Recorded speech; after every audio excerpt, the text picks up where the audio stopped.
Hello students, तो शुरू करते हैं क्लास 10th में। साइंस में मैं आप लोगों को फिजिक्स पढ़ाऊंगा। तो थोड़ा सा इंट्रोडक्शन ले लेते हैं कि 10th की साइंस की फिजिक्स में है क्या।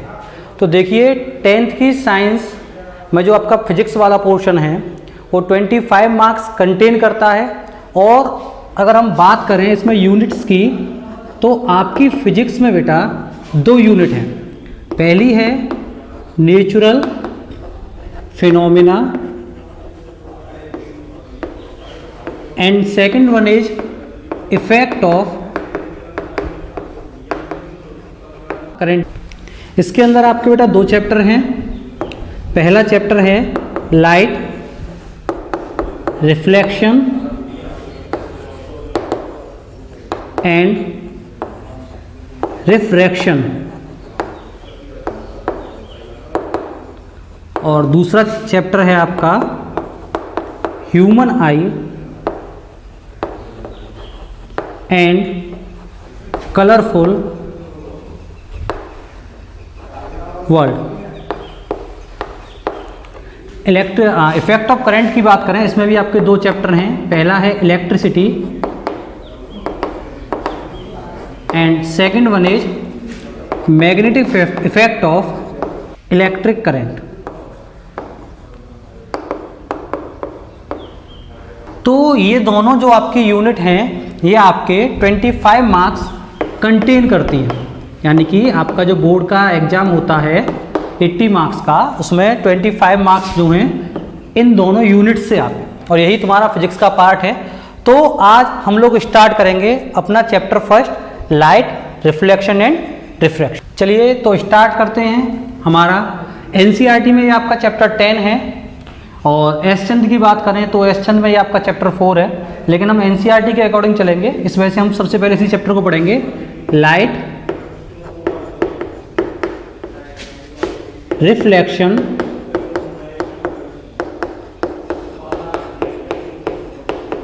And refraction. सबसे पहले बेटा बात करते हैं लाइट की। लाइट क्या होती है? तो आप लोग देखते होंगे कि ये एक नेचुरल फिनोमिना है। जब भी लाइट होती है, लाइट हमें किसी भी चीज़ को देखने में हेल्प करती है, और ये एक तरह से सोर्स ऑफ एनर्जी है। तो लाइट की अगर हम डेफिनेशन पढ़ें तो what is light? Light it is a type of energy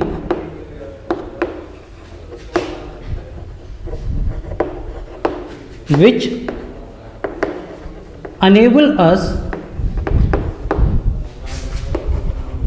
to see anything। यानी कि ये एक एनर्जी का टाइप है जो हमें किसी भी चीज़ को देखने में हेल्प करती है। लाइट के लिए एक बात ध्यान रखें, it is a future of physics. Light जो है फिजिक्स का बेटा फ्यूचर है। यानी कि फिजिक्स के बारे में आप लोग थोड़ा बहुत देखोगे कि आपको यहाँ सिर्फ 2 टॉपिक पढ़ने हैं, रिफ्लेक्शन एंड रिफ्रैक्शन। लेकिन इससे भी बहुत ज़्यादा फिनोमेना होते हैं लाइट के, तो उनको हम 12th स्टैंडर्ड में पढ़ेंगे। 12th स्टैंडर्ड में बहुत कुछ दे रखा है। लाइट और इलेक्ट्रिसिटी दोनों ही आपके चैप्टर मिलेंगे आपको 12th स्टैंडर्ड में, तो इस वजह से आपको इसको बहुत अच्छे से पढ़ना है। अब हम बात करते हैं नेचर ऑफ लाइट की।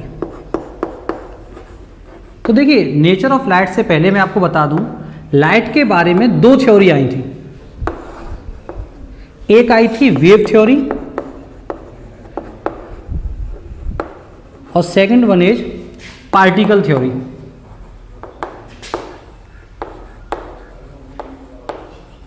वेव थ्योरी की बात करें तो इसके बारे में साइंटिस्ट थे हाइगेंस, उन्होंने बताया था।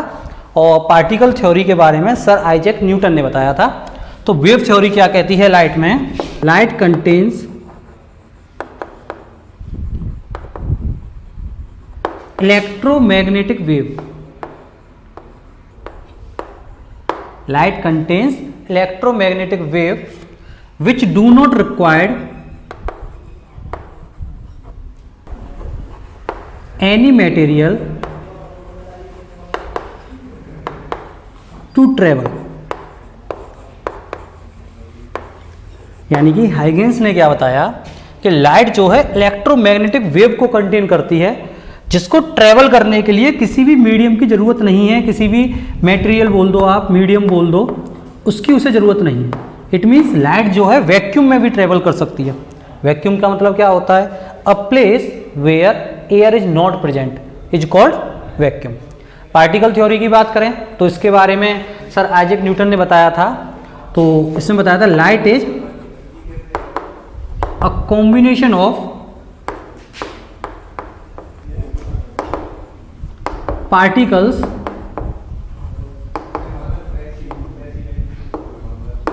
which travel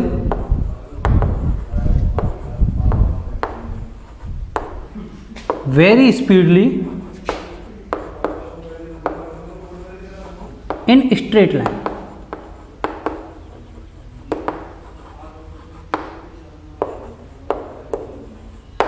ठीक है, तो नेचर ऑफ लाइट में सबसे पहले हमने पढ़ा कि लाइट की दो थ्योरी आई थी। पहली थी wave theory, light contains electromagnetic wave which do not required any material और medium to travel. Second one particle theory थी, जो सर आइजैक न्यूटन ने बताई थी कि light is a combination of particles which travel very speedly in straight line.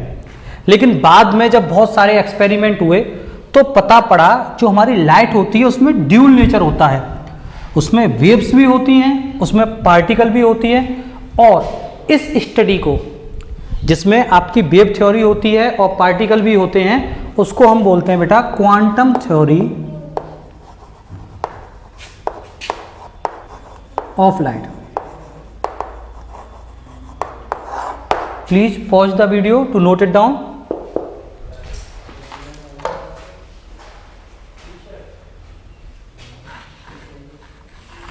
तो बेटा हम नेचर ऑफ लाइट पढ़ रहे थे। सेकंड नेचर है द वेवलेंथ ऑफ लाइट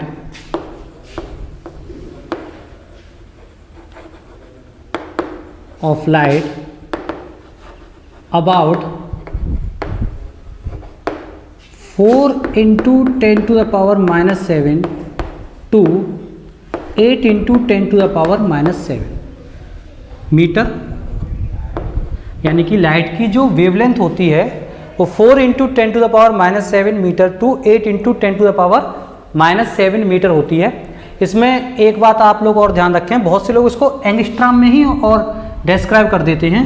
तो अगर हम इसको देखें तो ये होता है 4000 angstrom to 8000 angstrom. 1 angstrom equal to 10 to the power minus 10 metre. Angstrom is also a unit of length. एक और नेचर की बात करें, द स्पीड ऑफ लाइट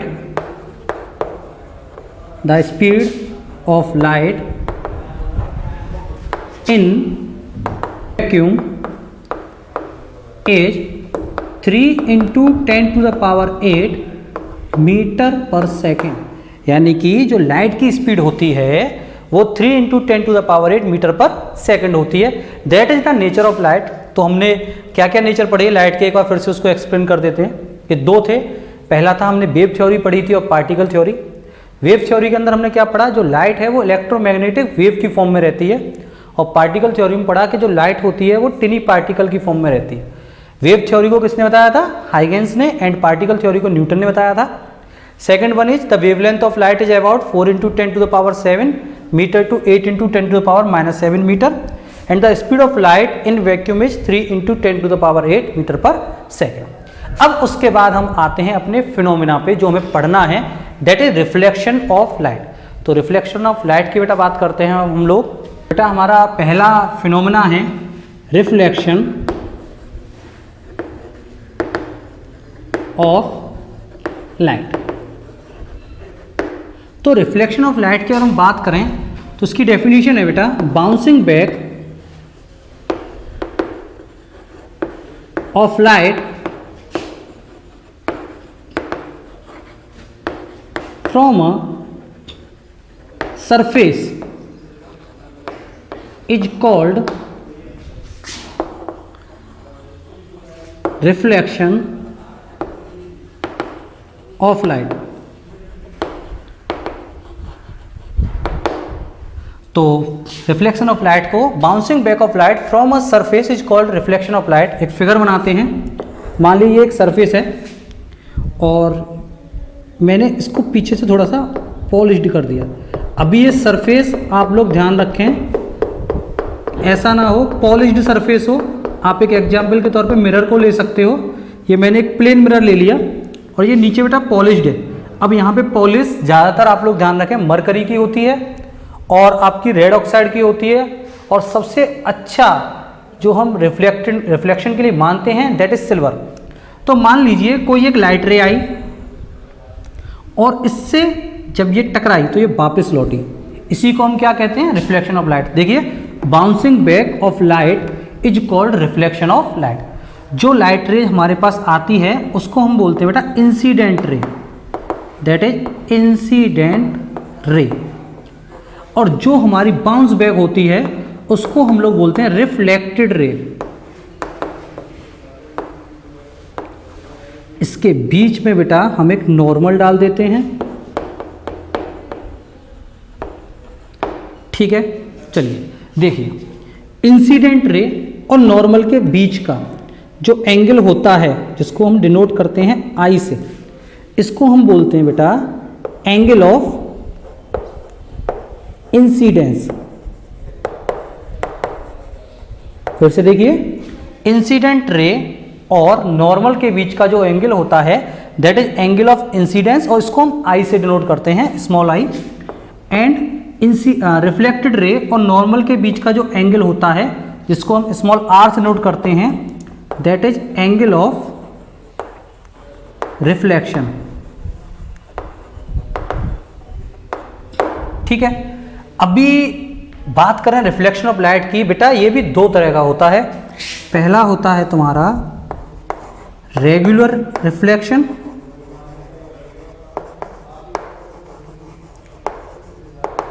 और दूसरा आप इर्रेगुलर बोलते हैं, और बहुत से लोगों से डिफ्यूज रिफ्लेक्शन। इसके बारे में हम ज़्यादा बात नहीं करेंगे क्योंकि एनसीईआरटी आप लोगों को रेगुलर रिफ्लेक्शन ही पढ़ाता है। डिफ्यूज के बारे में थोड़ा बहुत है, एस चंद में है, एनसीईआरटी में इतना हैवी नहीं। तो regular reflection is that reflection in which the surface is smooth, जिसमें सरफेस कैसा हो बेटा? स्मूथ हो। प्लेन मिरर हो गया आपका, ठीक है, कोई पॉलिश्ड सरफेस हो गया जो कि स्मूथ हो, उसको हम रेगुलर रिफ्लेक्शन में रखते हैं। उसमें ही ये आपके दोनों रूल्स जो है फॉलो करते हैं। और second one is diffuse reflection. उसमें क्या होता है, आपका जो सरफेस है वो तुम्हारा रफ होता है, यानी कि एक पेपर शीट ले लिया उस पर हम रिफ्लेक्शन करके देख रहे हैं, तो that is called diffuse reflection. इसके बारे में आप लोगों को ज़्यादा नहीं पढ़ना, आपको रेगुलर रिफ्लेक्शन पढ़ना है। तो बेटा बात करते हैं हम लॉज ऑफ रिफ्लेक्शन की। लॉज ऑफ रिफ्लेक्शन, तो उसके लिए फिर से थोड़ा सा फिगर बना लेते हैं। ये आपका कोई एक प्लेन मिरर हो गया,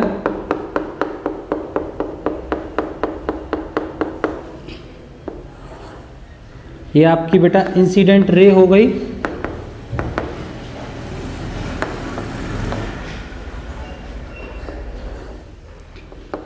ये आपकी रिफ्लेक्टेड रे है,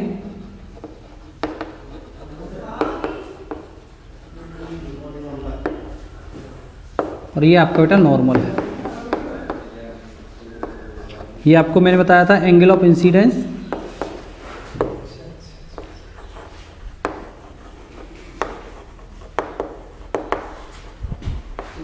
and that is angle of reflection.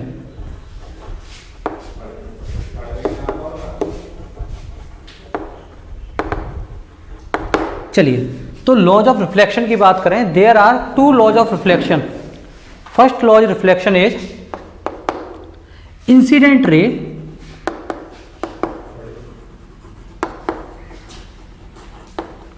Reflected ray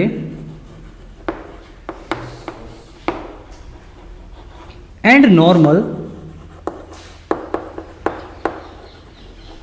lies on same plane।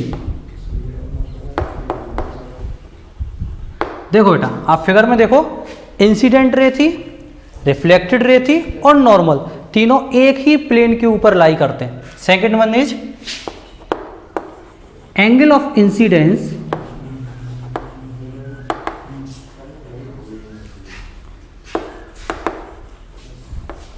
Is equal to angle of reflection, यानी कि एंगल ऑफ इंसिडेंस इक्वल होता है एंगल ऑफ रिफ्लेक्शन के, यानी कि हम बोल सकते हैं angle I equal to angle R. ठीक है, that are two laws of reflection. और याद रखना आपकी जितनी भी इमेज बनेंगी इसी के अकॉर्डिंग बनती है, तो उस पर थोड़ा सा फोकस करना है और उसको थोड़ा अच्छे से पढ़ना है। जब कभी भी आप मिरर में देखते होंगे, तो जब आप मिरर में देखते हो तो आपकी इमेज बनती है। और अगर हम साइंस में इमेज की बात करें तो साइंस में इमेज को दो पार्ट में डिवाइड करते हैं। Number one is real image and second one is virtual image.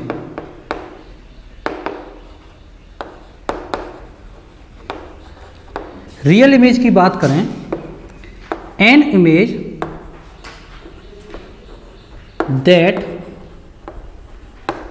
can be obtained on screen, ऐसी इमेज जिसको आप स्क्रीन पे ऑब्टेन कर सकते हो। आप लोग गए होंगे सिनेमा हॉल में, आप लोगों ने वहाँ पे देखी होगी कि एक स्क्रीन होती है जिसके ऊपर आपकी मूवी चलती है, तो वो आपकी रियल इमेज है।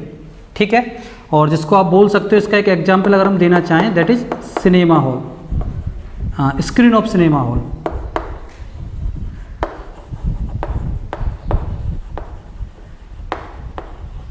वर्चुअल इमेज की बात करते हैं, an image that can not be obtain on screen. इसका अगर हम एग्जाम्पल लें तो इमेज इन मिरर, जो मिरर के अंदर जो इमेज बनती है वो आपकी बेटा वर्चुअल इमेज होती है। अभी एक बात हमेशा अपने दिमाग में रखें, जो रियल इमेज होगी, ठीक है, उसको आप सिर्फ स्क्रीन पे ले सकते हैं और वर्चुअल इमेज को आप स्क्रीन पे ऑब्टेन नहीं कर सकते। और इस रियल और वर्चुअल का आगे चल करके बहुत इफेक्ट पड़ेगा, आपके न्यूमेरिकल्स आएंगे, उसमें भी आपको इन दोनों की बहुत जरूरत पड़ेगी, तो इसको थोड़ा अच्छे से पढ़ना। चलिए बेटा, अब हम बात करते हैं लेटरल इन्वर्सन की।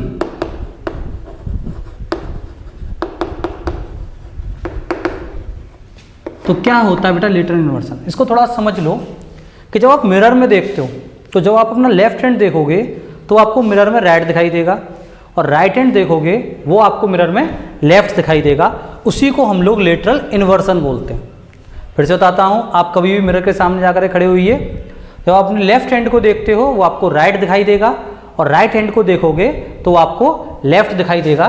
तो इसकी डेफिनेशन लिखते हैं हम लोग, changes of side, changes of side of object, changes of side of object and its mirror image is called lateral inversion। ठीक है, तो अब बेटा एक बात ध्यान रखें, आपकी एनसीईआरटी में प्लेन मिरर के बारे में ज़्यादा कुछ नहीं है, लेकिन कभी कभी क्या होता है कि एग्जाम में 1 मार्क्स के क्वेश्चन में आ जाते हैं। आपको भी पता है कि जो नया पैटर्न आया है उसके अकॉर्डिंग आपके 20 मार्क्स के 1 मार्क्स के क्वेश्चन आते हैं। तो प्लेन मिरर को हमें वही पढ़ना है जो हमें एग्जाम के नज़रिए से हमारे लिए सही हो, उसके अंदर ज़्यादा डीपली हमें नहीं जाना, वो हमें 12th स्टैंडर्ड में पढ़ना है अच्छे से। तो प्लेन मिरर के बारे में उन्हीं चीज़ों की हम बात करेंगे, उससे पहले pause the video to note it down. तो प्लेन मिरर के बारे में आपको बता रहा था, तो प्लेन मिरर से हमें सिर्फ इतना पढ़ना है, इसका यूज कहाँ पे होता है और इससे जो इमेज बनती है वो कैसे बनती है। तो बात करते हैं image formed by plane mirror.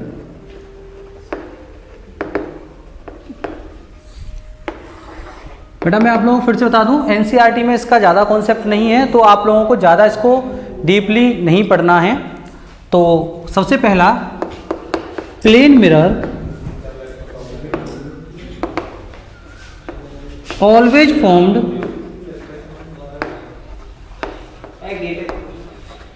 Virtual image.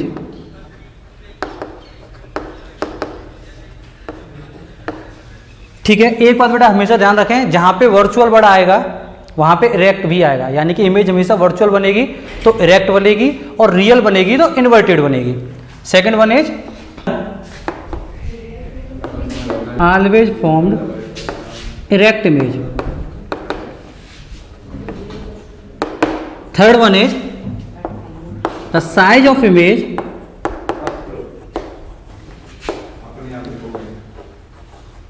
Equal to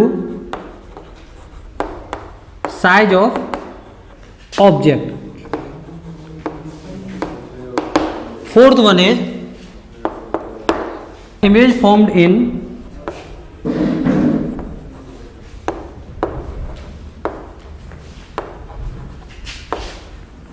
plane mirror always have lateral inversion।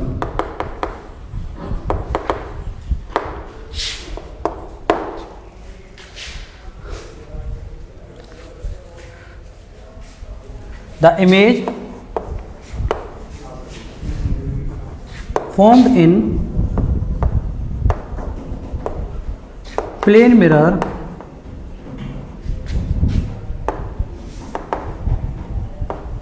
have same distance behind the mirror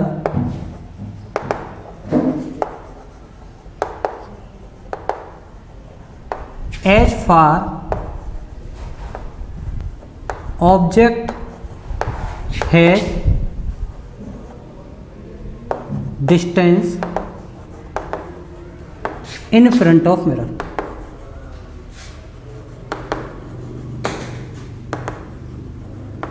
तो ये बेटा आपकी image formed by plane mirror थी। सबसे पहला क्या था कि इसके द्वारा जो इमेज बनती है वो हमेशा वर्चुअल बनती है और इरेक्ट बनती है। इरेक्ट बेटा हम सीधे को बोलते हैं।